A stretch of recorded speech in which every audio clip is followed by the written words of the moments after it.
Hallo zusammen. Es ist ein Zeitchen her seit meinem letzten Video. Ich war in den Sommerferien recht im Ferienspass in unserer Region dran und so hat es ein bisschen gedauert. Ich möchte euch heute die Distress-Farbe Crackling Campfire vorstellen. Das ist ja eine von diesen 12 neuen Farben, die es gibt. Also im Moment sind es ja erst 11. Und ich habe ja versprochen, dass ich das in sporadischen Abständen machen werde, so Farben vorstellen. Übersetzt heisst Crackling Campfire so viel wie knisterndes Lagerfeuer. Und die Farbe ist wirklich auch so ein schöner, warmer Rot-Orange-Ton. So sieht es in Oxide aus, mit dem leichten Orange-Unterton drin und oxidiert leicht gräulich. Im Vergleich mit Ray Persimmon sieht man, das ist recht heller, also ein klares Orange. Und wenn man dann Fired Brick nebendran hat, wo dann viel mehr den gräulichen Unterton auch noch drin hat, passt wirklich schön in die Distress-Farblinie ein. Hier im Vergleich noch Spiced Marmalade, wo ich wirklich finde, es gibt eine schöne Kombi zusammen. Carved Pumpkin, denke mir, ist viel zu ähnlich nachher und es denke mir, es passt nicht so ganz zu Crackling Campfire. Ich habe euch hier noch ein paar andere Farben nebendran, dass ihr es so ein bisschen besser vergleichen könnt, wie sie zusammen wirken. Hier jetzt auch noch Fossilicide Amber. Schlussendlich lassen sich sehr viele Farben zusammen kombinieren, auch wenn man es zuerst nicht das Gefühl hat. Jetzt kommen wir zu den normalen Distress Ink im Vergleich. In den Distress Ink Farben wirkt das Crackling Campfire ganz klar und wirklich schön orange, was im Oxide ganz anders wirkt. Und hier denke ich, sieht man auch ganz deutlich, wie sich die Farbe hier in die ganze Distress-Linie eigentlich schön einreiht. Sie lässt sich mit sehr vielen Farbtönen kombinieren. Mir dünkt hier bald besser als mit der Oxide. Auch hier mit Fired Brick dünkt es mir wunderschön. Auch mit Lumberjack Plate oder Candied Apple. Auch hier ist zwar mein Favorit wieder Fired Brick als dunkleres Rot dazu. Ich habe mir jetzt hier etwas Neues überlegt, und zwar habe ich mir so eine Farbkombo zurechtgelegt, wo ich mich eigentlich in diesem ganzen Video ein bisschen an dieser orientieren. Ich habe hier Lost Shadow, Old Paper, Bundled Sage, Ground Espresso, dann natürlich eben das Crackling Campfire und noch Tattered Rose dazu. Und genau das Gleiche auch bei den Oxide.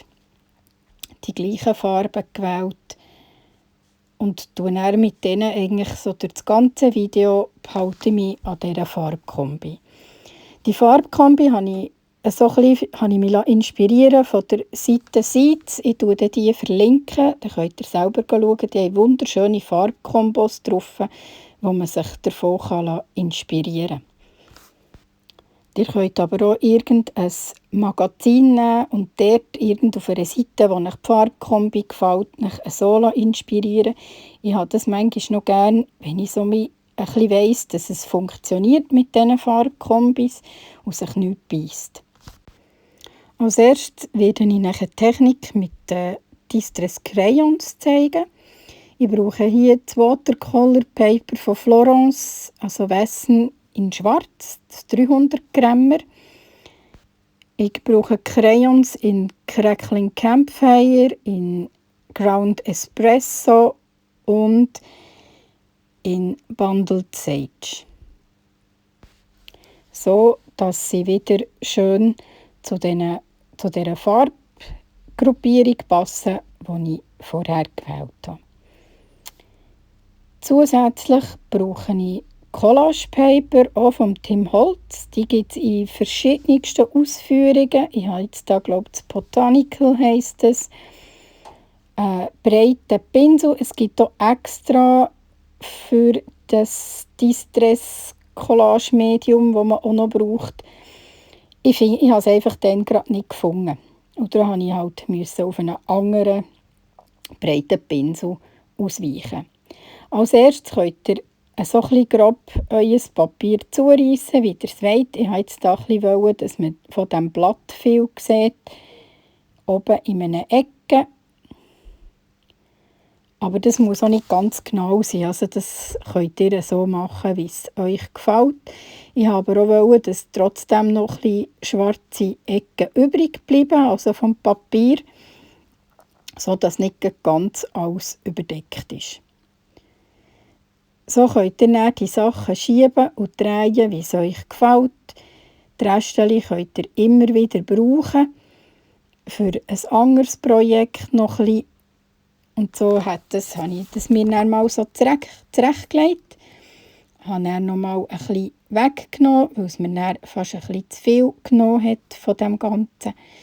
Ich habe dann gefunden, ich mache gerne gleich noch etwas unten dran, nicht ganz schwarz. Und so habe ich einfach nur ganz wild das Distress Oxide in Bundled Sage drüber gestrichen, ein bisschen Wasser drauf und verlaufen, sodass die Oxidierung schön wirkt, dass es eben heller wird.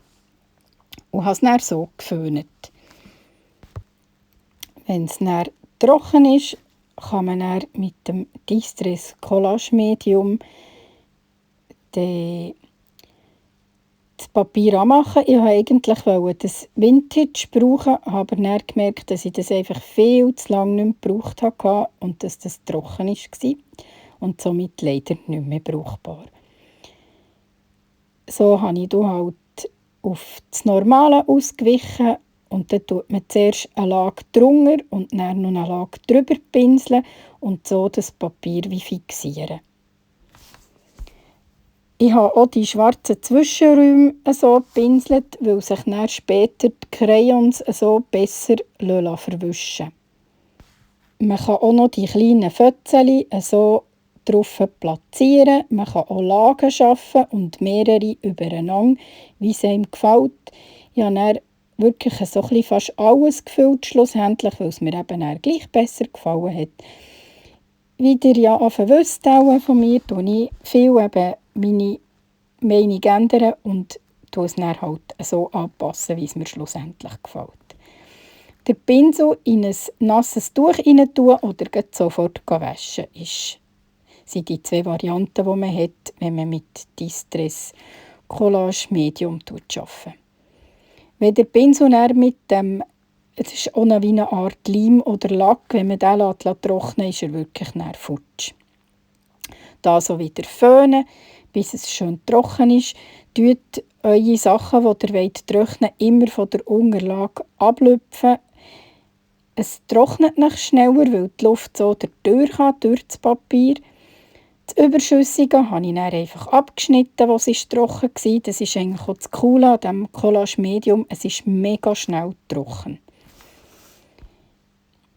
Ich habe dann mit der Distress Grit Paste, das ist so ein bisschen die körnige, und ich habe hier Translucent genommen, die ist ein bisschen durchsichtig. Ich glaube, beim nächsten Mal würde ich die weisse wählen, weil man auch die Farbe ein bisschen besser sieht.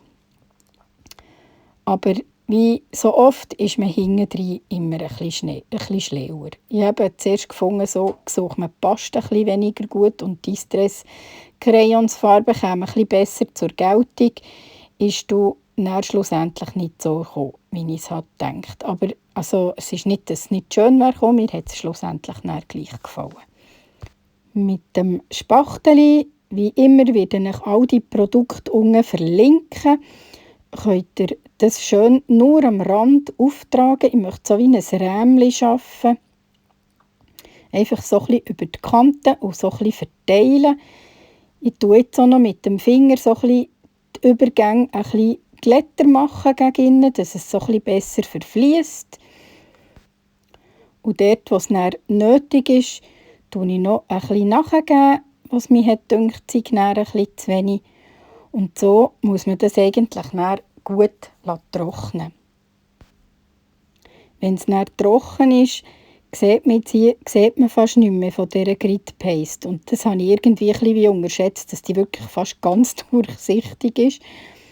Aber mit den Crayons kann man die dann wieder machen, dass man es ein bisschen sieht. Die Idee ist nicht auf meinem Mist gewachsen, hat der Tim Holtz mal gezeigt. Er nennt das Distress Grit Paste Grunge. Und ich schaue immer wieder mal so ein bisschen von dem Kurs, den ich dann gemacht habe, ein bisschen durchschauen und nehme manchmal wieder so eine Idee auf. Ihr nehmt einfach eure Crayons und tut ein bisschen Farbe über die Grit Paste drüber, über das Grübelte und tut es mit dem Finger ein bisschen reinreiben. Tut wirklich immer nur so kleine Sequenzen, weil wenn der Crayon angetrocknet ist, ist er trocken und hebt. Wenn ihr dann eben Wasser drauf tun, dann würdet ihr ihn gerade wieder wie abputzen. Darum wirklich einfach kleine Stellen immer wieder ringsum und mit dem Finger einarbeiten. Das macht eure Crayons nicht kaputt. So braucht ihr sie. Der Tim Holtz sagt auch immer, braucht euer Material. Das ist nicht gemacht für das Lagern, das ist für das Brauchen. Und wenn ihr die Sachen einfach im Gestell habt, die Crayons, die haben ja so, die sind auch ein bisschen leicht feucht. Und wenn die mal richtig ausgetrocknet haben, oder ausgetrocknet sind, besser gesagt, sind die dann futsch. Ich tue hier jetzt wechseln auf Crackled Campfire und probiere so ein bisschen wie einen rostigen Effekt herzubringen, indem ich eben zuerst das Grün unten dran mit dem Old Paper gemacht habe. Und jetzt mit Crackled Campfire gehe ich jetzt nochmal drüber und das gibt dann so ein bisschen wie einen rostigen Effekt. Ich wiederhole das dann auch noch mit dem Braun. Ich tue jetzt hier auch ein bisschen beschleunigen, also ich bin nicht so schnell. Aber es dünkt mich, da ewig mir zuschauen, wie ich das mache, ist sicher für euch auch nicht so spannend. Darum tue ich das ein bisschen beschleunigen. Wenn ihr dann zufrieden seid mit dem Ergebnis, könnt ihr das dann so trocknen. Ich würde es nicht föhnen, weil so tut ihr es wieder wie anlösen. Es war mir dann dort noch ein bisschen zu dunkel vom Braun her mit dem Ground Espresso und habe dort noch mal ein bisschen Old Paper drauf da. Mir ist dann noch die Idee gekommen, ich könnte noch so ein bisschen Glänziges drauf tun. Ich habe den Cracked Broomstick. Das ist einer von diesen Metallic Crayons, die es ja auch gibt. Das sind die Seasonal, also die wo da Halloween oder Weihnachten und so gibt es da immer. Und dann kann man die auch so ganz dezent einsetzen, dass man noch wenig Glimmer drauf hat oder Glitzer.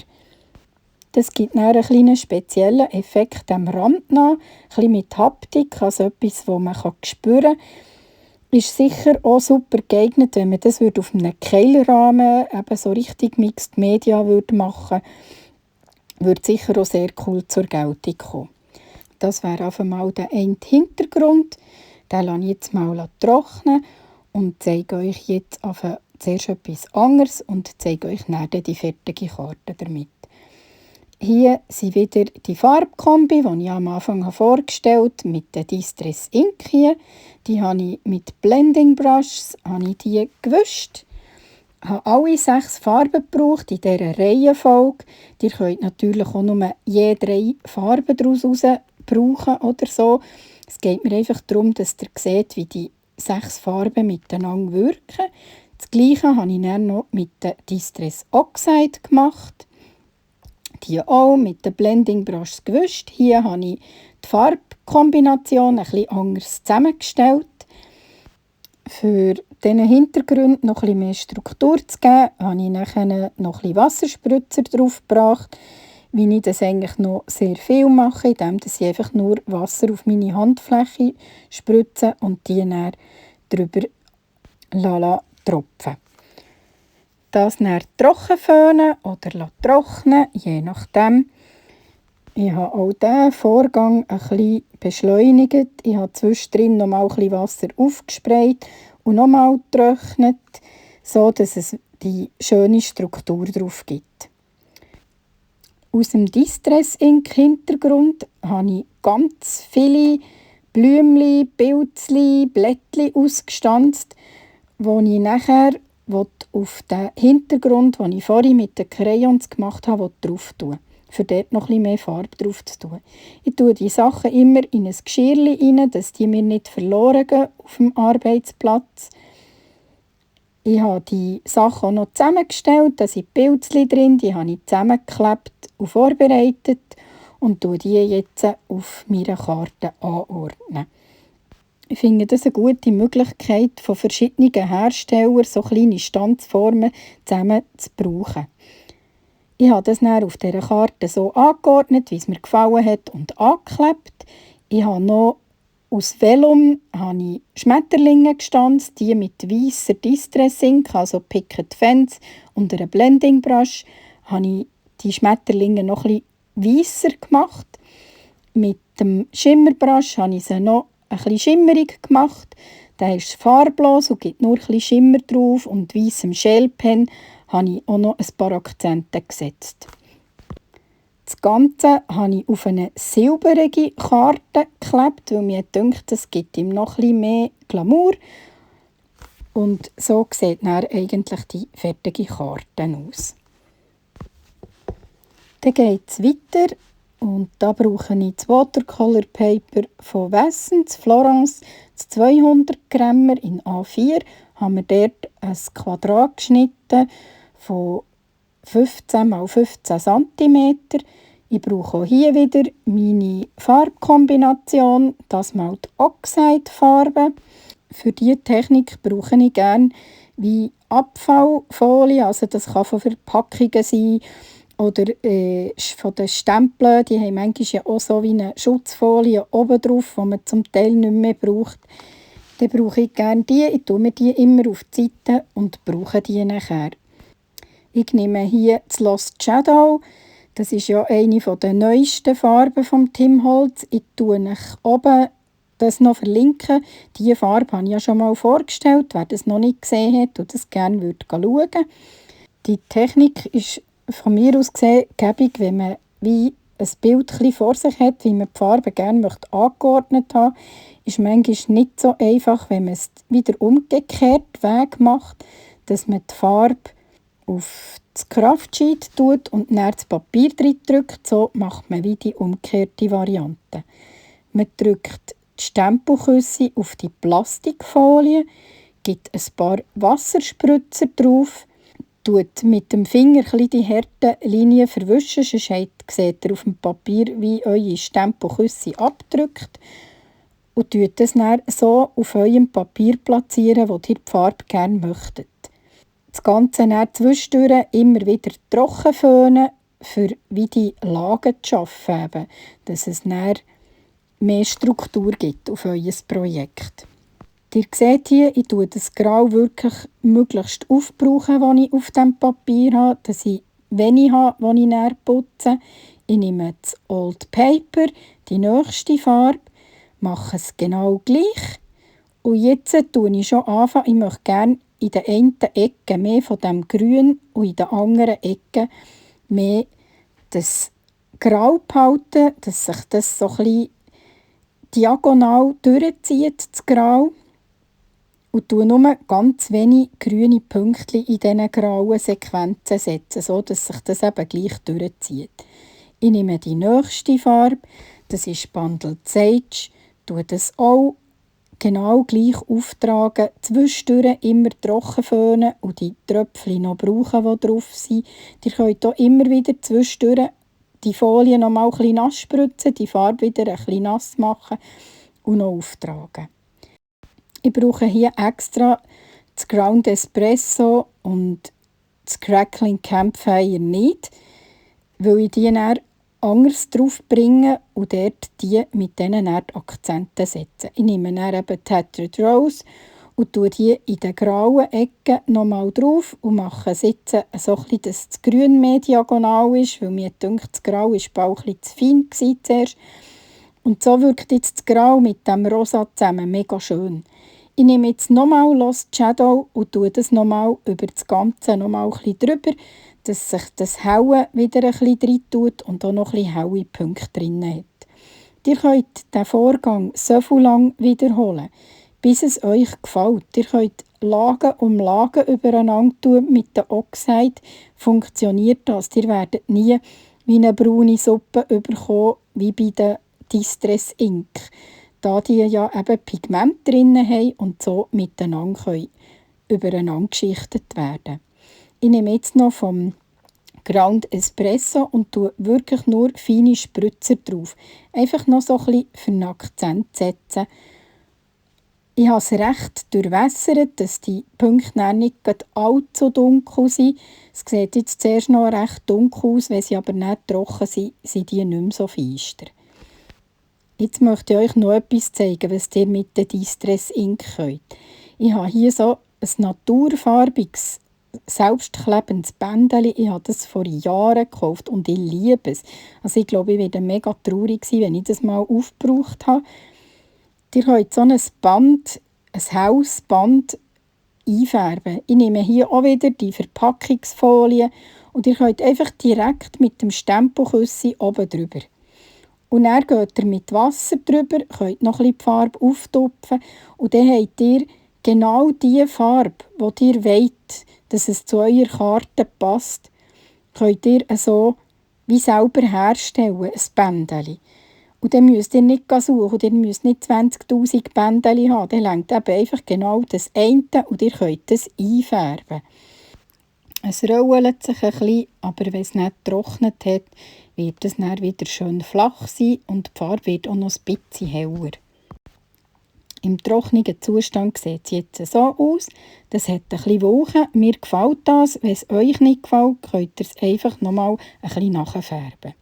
Das wäre die fertige Karte mit dem aufgeklebten Bändchen und oben noch die Herzchen gestanzt aus einem Rest von dem Distress Ink Papier.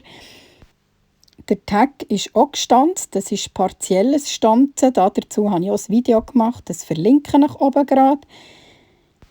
Gestempelt habe ich mit Ground Espresso und Crackling Campfire. Und gebraucht habe ich den Vatertagsstempel von Klartext. Den gibt es auch im Bastu-Ecke. Und so kommen wir schon zu der nächsten Technik. Da brauche ich die Watercolor Pencils. Da gibt es 3 Sets mit verschiedenen Farbschattierungen drin. Die sind so konzipiert, dass wie jedes Set für sich alleine funktionieren würde. Da ich ein kleiner Farbenmonk bin, habe ich die Farben so sortiert, dass sie für mich stimmen. Die Plastikfolie, die drin ist, schmeissen die nicht weg. Die ist nämlich mega gäbig zum Brauchen. Da könnt ihr nämlich eure Schreiber drauf abreiben und von dort dann wie eben auch noch Farbe aufnehmen. Und so sind sie auch ein bisschen besser geschützt, wenn ihr sie transportiert, wenn ihr die Folie behaltet.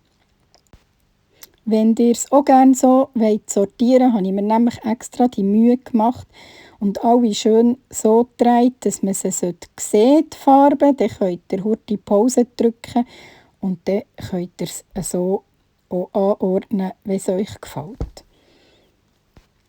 Das Spezielle an diesen Watercolor Pencils ist ja, dass die ganze Mine die Schreibe ist eigentlich. Es hat wie kein Holz drumherum. Es ist nur das Papier drum gewickelt, aber die ganze Mine ist eigentlich Farbe. Ich musste ein bisschen von meinem vorher festgelegten Farbschema abweichen, weil erstens ich mir es ein bisschen anders vorgestellt habe von den Farben und zweitens auch noch nicht alle Farben gibt in diesen Watercolor Pencils. Da gibt es ja erst 36 Farben und im Gesamten hat ja die ganze Distress-Linie 71 oder gar 72 Farben offen. Und so haben die einfach gefällt. Gebraucht habe ich hier jetzt natürlich Cracked Campfire, Mustard Seed, Fired Brick, Seedless Preserves, Peeled Paint, weil gerade bei den Grünen, die ich nicht gebraucht habe, gibt es gar nicht. Crushed Olive habe ich noch gebraucht und Walnut Stain. Ist ja zwar ziemlich ähnlich wie das andere Braun, das ich gebraucht habe. Ich brauche auch hier wieder das Watercolor Paper von Wesson, das mal aber das 300-grammige, einfach die kleine Version, und will das hier machen, wie ich es schon mal ausprobiert habe. Und zeige euch jetzt, wie ich das gemacht habe. Ich brauche jetzt eben genau das Einlageplastik, das dabei ist. Einen Pinsel braucht ihr noch, natürlich Wasser, und ich brauche auch immer so ein Haushaltspapiertüchlein für einen Pinsel abzuputzen. Arbeite tue ich hier auf der Make Art Station. Die ist magnetisch. Ich tue mir dort immer das Papier so anmagneten. Ich finde das noch gäbig. Und so geht es eigentlich dann schon los. Ich fange an mit Crackling Campfire und tue mir da zuerst mal nur der Unterteil von meinen Blümchen so ein bisschen grob skizzieren. Ich tue die einfach so, wie ich sie ungefähr möchte haben, wo ich Blümchen haben will, tue ich nur so fein. Ihr dürft nicht allzu fest drücken, sonst bringen ihr die festen Linien nicht mehr weg. Und wenn es mir gefällt, nehme ich dann den Pinsel und ein bisschen Wasser und verziehe die Farbe dann eben zu einem Blümchen. Das sind jetzt hier in meinem Fall so ein bisschen Fantasieblümchen. Ich habe die Idee irgendwo mal gesehen oder ein ähnliches Bild und habe mich da inspirieren lassen. Leider weiss ich nicht mehr, bei wem und wo ich das gesehen habe. Das passiert einem ja etwa die noch viel, aber ich möchte einfach hier festhalten, dass es nicht ganz meine Idee war von diesen Blümchen. Ihr seht, wie schön kräftig die Farben sind und wie einfach man die einfach verziehen kann, dass sie ein bisschen auslaufen. Wie es eben halt beim Aquarellmalen ein bisschen ist, man muss die Lagen zwischendrin immer ein bisschen trocknen. Ich habe gemerkt, ich habe da recht viel Wasser gebraucht und musste das dann einen Augenblick trocknen, bevor ich weiterfahren konnte. Darum hat es jetzt hier einen kleinen Gump gegeben. Ich habe mein Video unterbrochen und es trocknen und neu gestartet. Ich brauche jetzt hier das Fired Brick, tue das fein aufschraffieren und tue es mit Wasser auch wieder verziehen, so dass es eben die Aquarellagen gibt nachher. Ihr könntet das natürlich auch sofort auftragen, wenn ihr lieber wettet, dass es eben nicht aquarell wirkt. Das ist je nach Geschmack und so kann man die Sachen ja auch gestalten, wie man es gerne möchte. Ich brauche hier jetzt noch Seedless Preserves. Das ist ja so ein kleiner Violettton und ich möchte den nur fein auftragen. Und darum brauche ich jetzt eben die Plastikfolie, die Farbe ein bisschen auf die Plastikfolie schreiben. Oder auf dem Kraftsheet habt das nicht, aber auf dieser Folie geht es tiptop und man kann so super abnehmen. Und so setze ich dort nochmal einen kleinen Akzent mit dem Violettlichen. Auf dem Rot tut es einfach ein bisschen dunkler machen. Mir fehlt einfach hier noch das Aged Mahagoni in dieser Farbpalette. Darum nehme ich jetzt halt das Violett, für das Fired Brick noch ein bisschen dunkler zu machen. Das Schwarz hat mich dann ein bisschen zu stark gedünkt. Mit Peeled Paint tue ich jetzt fein auf einmal die Stängel skizzieren. Ich tue dann noch mal ein bisschen mehr Farbe auftragen, aber für den Anfang auf einmal fein. Das mache ich wirklich gerade direkt. Ich tue da nichts mit Bleistift vorzeichnen. Mit einem feinen Pinsel tue ich jetzt mit wenig Wasser die Stängel auch noch vermalen, also so mehr wie nachziehen, dass sie gewinnen einfach noch ein bisschen mehr an Brillanz, wenn man sie vermalt. Sie werden ein bisschen kräftiger. Ihr könnt für das auch so einen Wassertankpinsel brauchen. Die gehen ganz sicher auch gut für das. Ich bin mir einfach mehr gewöhnt, mit den normalen Pinseln zu arbeiten. Aber das ist alles auch wieder eine Geschmackssache. Ich brauche jetzt hier das Crushed Olive, ein bisschen das hellere Grün und mache so ein bisschen feine Blättchen vorzeichnen. Ich tue nur wie aussen durch so die Blättchen machen und das Innere fülle ich dann, indem ich die Farbe verziehe. Es ist hier natürlich auch möglich, ein dunkleres Grün zu nehmen. Ich wollte einfach, dass das Crackling Campfire eigentlich eben wirklich hier halt die Hauptrolle spielt und nicht auf die Stängel oder auf die Blättchen das Augenmerk kommt. Es geht mir mehr um die Blumen. Und so verziehe ich jetzt die Farbe und mache die Blättchen. Ich nehme jetzt nochmal von dem Seedless Preserves und tue auch noch ein bisschen vom Walnut Stain dazu und mische die zwei Farben. So kann ich den Unterteil der Blumen noch ein bisschen mehr betonen oder schattieren, wenn man so sagen will. So habt ihr wirklich die Möglichkeit, die Farben auch untereinander zu mischen, wenn ihr eben einen Ton zu hell habt oder zu dunkel und den aufzuhellen. Hier nehme ich jetzt noch Mustard-Seed und tue dort noch so ein bisschen hellere Akzente setzen im oberen Bereich dieser Blumen, für so ein bisschen das Ganze noch ein bisschen mehr stimmig zu machen, ein bisschen warm. Natürlich könnt ihr mit diesen Farben auch einfach normal zeichnen und näher vermalen. Ich habe einfach gemerkt, wenn ich nur wenig Farbe von einer rein tue, dann tue ich sie lieber eben auf die Plastikfolie aufmalen. So habe ich ein bisschen mehr wie das Gespür, wie viel Farbe nehme ich auf oder eben nur fein, als wenn ich es direkt drauf zeichne.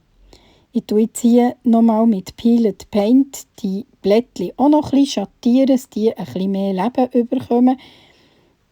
Nur einfach wieder unter Bereich der Blättchen und auch noch die Stille oben ein bisschen mehr betonen.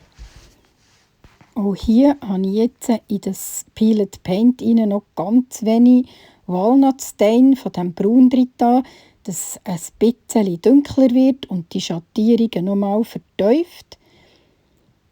So habt ihr dann einen kleinen dunkleren Ton. Ich tue jetzt hier auch noch die Unterseite der Stille nochmal mit dem ein bisschen dunkleren Grünton betonen. Die Blättchen auch noch mal ein bisschen ausarbeiten, sodass die auch noch ein bisschen besser wirken und zur Geltung kommen. Und gleich die Blumen in erster Linie vorscheinen. Ich tue noch mal Seedless Preserve und Walnut Stain mischen und tue die Blumen noch einmal unten ein bisschen dunkler machen. Ihr könnt so wie Lagen aufeinander tun, so wird ja die Farbe auch jedes Mal wieder ein bisschen dunkler. Die Blumen wären so fertig, sehen einfach und fein aus. Die Plastikfolie könnt ihr einfach mit Wasser besprayen, mit einem trockenen Tuch nachher abputzen. Die wird wieder komplett sauber und kann das nächste Mal wieder gebraucht werden. Zur fertigen Karte, das Aquarellmotiv habe ich schwarz gemattet. Der Hintergrund ist embossed, Text dazu und ein paar Sequins aufgeklebt. Und so wäre es schon fertig. Dann geht es auch gleich zackig weiter mit der nächsten Technik. Die nennt sich Distress Washed Watercolor. Ist aus dem Creative Chemistry Kurs 103, also aus dem letzten, von Tim Holtz. Ihr braucht hier wieder Distress Inks. Ich habe mich hier auch wieder an meiner Farbkombination orientiert. Und dazu braucht ihr das Watercolor Paper, das Florence. Ich habe wieder das 300 Grammer genommen. Ich finde das einfach eine angenehme Festigkeit, um damit zu arbeiten. Ich liebe das. Und so stempelt ihr als erstes ein Motiv stempeln, und zwar mit Archival Ink. Ich habe hier die schwarze genommen, also Jet Black. Der Stempel ist einer von Pink Fresh Studios. Und stemple den so ein bisschen ziemlich mittig in mein Papier. So ein bisschen oberhalb, nicht ganz in der Mitte von der Höhe her. Ein bisschen gegen oben versetzt. Und der Vorteil von diesen Stempelhilfen ist ja, wenn es nicht schön stempelt, könnt ihr ja x-mal wiederholen. Und ich bin so eine Meisterin, ich bin meistens so ungeduldig. Und es muss manchmal einfach viel zu schnell gehen bei mir. Und so verhaue ich nicht mehr so viele Stempelabdrücke wie vorher. So eine Stempelhilfe ist auch wirklich etwas, was ich jedem Anfänger auch schon empfehle. Es lohnt sich immer. Ihr braucht einen Pinsel, ihr könnt einen Wassertankpinsel nehmen oder einen normalen. Da ich hier auf dem Kraftsheet arbeite, brauche ich keine Plastikfolie oder Ähnliches, für die Farbe aufzutragen. Ich kann sie direkt auf das Sheet drücken und dann von dort nehme ich die Farbe auf. Und so koloriere ich jetzt auch den Schmetterling nachher kolorieren. Ich brauche jetzt hier mal das Rosa, das Crackling Campfire, Walnut Stain und auch noch ein bisschen vom Lost Shadow. Und so fange ich jetzt eigentlich einfach an, das Motiv, den Schmetterling, zu kolorieren. Innen, der Körper des Schmetterling, tue ich mit Ground Espresso und die Flügel halte ich in Tattered Rose und Crackling Campfire. Und hier und da tue ich auch noch ein bisschen vom Grau rein. Das lasse ich euch jetzt einfach zuschauen. Da gibt es ja auch nicht so viel zum Sagen dazu. Und tue euch ein bisschen Musik einspielen dazu.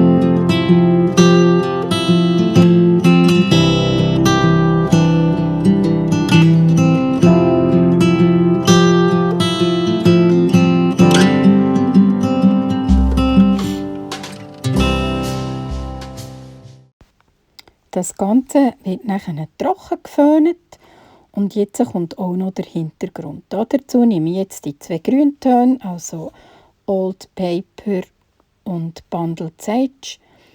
Nehme einen breiteren Wassertankpinsel, tue die 2 Farben direkt auf dem Kraftsheet mischen und tue die rings um einen Schmetterling auftragen.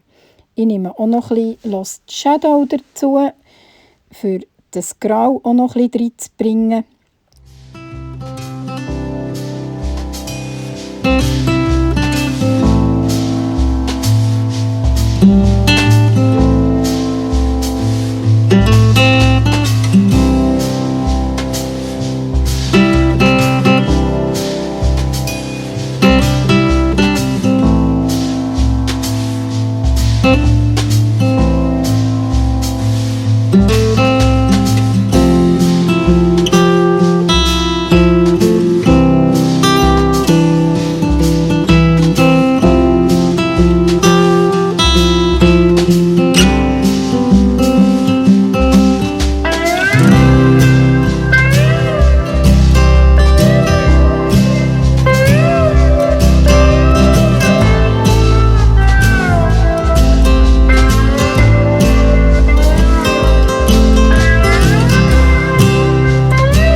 Jetzt kommt einer der wichtigsten Teile dieser Technik, und zwar braucht ihr Microglaze. Es spielt hier absolut keine Rolle, von welcher Marke das Microglaze ist. Es gibt eins extra von Tim Holtz, es gibt eins von Ranger, das einfach Microglaze heisst. Ich habe jetzt hier andere Marken, aber ich denke, gemacht wird es überall am gleichen Ort. Die nehmt ein bisschen auf den Finger, nicht zu viel auf das Mal, lieber wirklich immer wieder ein bisschen wenig und das gut drauf einreiben. Das macht ihr jetzt einfach nur auf dem Motiv, nicht nebendran, nicht dort, wo ihr nicht koloriert habt. Nur euer Motiv müsst ihr bearbeiten. Ihr könnt das auch mit einem Schwämmchen machen. Ich habe einfach gefunden, mit dem Finger geht es mir am ringsten. Wenn ihr das gemacht habt, tut ihr mit einem trockenen Tuch das Überschüssige abreiben. So tut es sich auch noch fertig ins Papier einarbeiten. Und jetzt kommt eigentlich der spannende Teil. Ihr nehmt die dunkle Farbe Ground Espresso, tut die auf das Kraftsheet auftragen, mit Wasser besprayen. Es braucht ein bisschen Mut, Und jetzt drückt man das Motiv in die Farbe hinein und kann das so richtig durchziehen. Und ihr seht jetzt überall dort, wo ihr das Microglaze aufdreht, nimmt das Motiv auch die Farbe nicht an und bleibt wie geschützt. So könnt ihr wie maskieren, ohne dass ihr eine Maske ausschneiden müsst. Es bleibt noch geschützt. Was ihr müsst aufpassen ist, dass ihr das Microglaze nicht zu fest heizen, sonst saugt sich das Wachs in das Papier ein und es ist dann nicht mehr geschützt. Ihr seht, ich probiere so ein bisschen den Heissluftföhn nicht über das Motiv einzuheben, sondern ein bisschen nebendran. Ich tue jetzt hier auch noch die restlichen Tröpfe auftupfen und probiere, das Motiv möglichst frei zu behalten von diesen Tröpfen. Ihr könnt jetzt auch so lange Schichten auftragen, wie ihr eigentlich wollt. Einfach schauen, dass ihr nicht das Motiv zu fest heizt. Sonst plötzlich habt ihr eben die braune Farbe gleich auch dort. Ich tue jetzt das ein bisschen abkürzen und gehe eigentlich schon zum fertigen Teil. Es ist ja schon so ein genug langes Video, aber es ist halt wieder mal ein bisschen mit mir durch. So sieht es jetzt eigentlich fertig aus. Ich tue jetzt die Rändchen nochmal mit Ground Espresso noch kurz wischen, für die weißen Kanten ein bisschen zu kaschieren. Das gefällt mir dann auch nicht so. So gibt es mit wenig Aufwand ein abgeschlossenes Bild von diesem Rand. So sieht die fertige Karte aus. Ich habe eine Wimpel geschnitten, ein paar Herzchen drauf und mit dem Glimmerbrush da tue ich noch ein bisschen, sieht man fast wieder mal nicht. Das ist der Farblos, der einfach ein bisschen schimmert. Und dort tue ich jetzt die Flügel noch ein bisschen betonen, an diesen Stellen, dass es dort noch ein bisschen schimmert, wenn man die Karte dann ein bisschen gegen das Licht hat. Mir denkt, so kann man mit einfachen Mitteln etwas noch ein bisschen mehr vorhaben. Es gibt ihm noch ein bisschen mehr Glanz. Sonst denke ich, man braucht die Karte auch nicht mehr wirklich mehr. Sie besticht eigentlich schon einfach so. Leider sieht man das hier jetzt nicht so gut, wie der Pen schimmert. Im echten Licht sieht das so super aus. So kommen wir zu der zweitletzten Technik von diesem Video. Und da würde ich Distress Embossing Glaze nicht verwechseln mit Microglaze. Embossing Glaze, das ist ein Embossing Pulver, das nicht deckend ist. Da habe ich ja auch schon Videos gezeigt damit. Ich tue die hier oben auch verlinken. Ich brauche hier das Media Grip Matte. Das ist mega eine gebige Matte, die man auf das Kraftsheet legen kann. Die verrutscht nicht, die klebt dort, ist aber nicht wirklich kleberig. Und ihr könnt euer Papier dort drauf haben oder drauflegen, besser gesagt, und es verrutscht euch dann nicht, wenn ihr mit Schablonen arbeitet. Ich habe das so zugeschnitten, dass es ein bisschen kleiner ist als meine Karte. Ich kann das immer wieder brauchen. Wenn es nicht mehr so kleberig ist, kann man das nass mit Wasser abwaschen und es ist wieder wie neu. Die Schablonen befestige ich, und zwar so, dass ich sie so wie ein Scharnier einfach auflüpfen und wieder runter. Brauche ich hier eine sogenannte Layering Stencil, also wo man mehrere Lagen übereinander schaffen kann. Ich tue es zuerst mit dem Anti-Static Bag. Das ist so mit einem speziellen Pulver, das die Statik wegnimmt vom Papier, bearbeiten. Nehme einen Stempel und tue den mit dem Memento Tuxedo Black auf das Papier stempeln. Ein bisschen im unteren linken Ecke habe ich jetzt gewählt. Lege das nachher auf meine Media Grip Matte und kann nachher mit der Schablone anfangen. Zum Schablonieren nehme ich das Versamark. Das ist ja die durchsichtige Tinte. Ich habe hier so ein rundes Schwämmchen genommen. Ich habe das Schwämmchen in einer Schachtel, wo ich angeschrieben habe, dass das ist, was ich mit Versamark brauche. So weiss ich das und finde das immer wieder. da es ja wichtig ist, dass das wirklich ein sauberes ist. Ich gehe jetzt mit dem so ein bisschen tupfend über die Schablone. Es ist mir nicht ganz so wichtig, dass es überall schön deckend ist. Und ich gehe auch über das Motiv über. Das ist ja der Vorteil eben von diesen Distress Microglaze, dass die ja eben nicht deckend sind. Und dann sieht man das Motiv, das ich hier gestempelt habe, genau. Als erstes brauche ich hier das Tattered Rose Embossing Glaze. Streue das grosszügig über mein Papier. Darunter habe ich einfach ein Sudopapier, wo ich dann das überschüssige Pulver wieder zurück ins Döschen leeren kann. Es gibt da auch so extra so Schäli für das zu machen. Ich habe mich da noch nie anfreunden damit. Ich bin mir so gewöhnt so, und es geht mir schneller so. Das Ganze wird jetzt natürlich noch geföhnt. Für das nehme ich auch den Embossing-Föhn und nicht das Heat-Tool. Das ist schon noch so wichtig zu wissen. Der schwarze Föhn ist wirklich mehr für Farben zu trocknen, weil er die Hitze viel breiter abgibt. Und der Embossing-Föhn, das ist der die Hitze viel mehr bündelt und durch das schmilzt euer Pulver auch viel schneller. Es heisst nicht, dass beides nicht für beides gebraucht werden kann, aber es ist optimaler, wenn man es den anderen Weg braucht.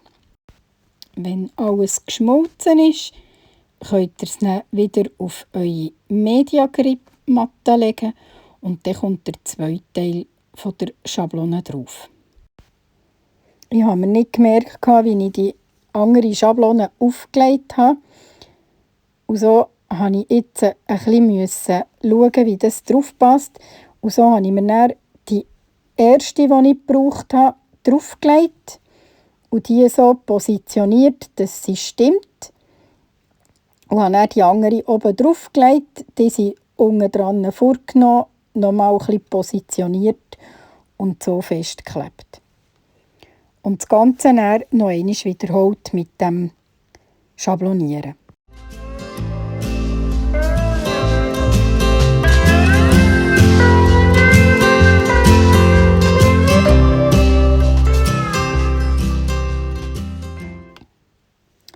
Auch das dann mit dem Crackling Campfire grosszügig drüber schütten und embossen. So sieht es dann fertig aus. Ich habe das ein bisschen gekürzt, das habt ihr ja schon mal gesehen mit dem Föhnen. Das muss man ja nicht nochmal zeigen. Jetzt nehme ich noch Bundled Sage, für die Farbe auch noch hier reinzubringen. Tue die auf das Kraftsheet aufdrücken, nehme einen Wassertankpinsel und tue da die Blätter ausmalen von dieser Blume. Einfach wirklich grob. So ein bisschen, dass das hinten dran ein bisschen Farbe überkommt. Es nimmt ja jetzt die Farbe auch nur noch dort an, wo kein Embossing-Pulver ist.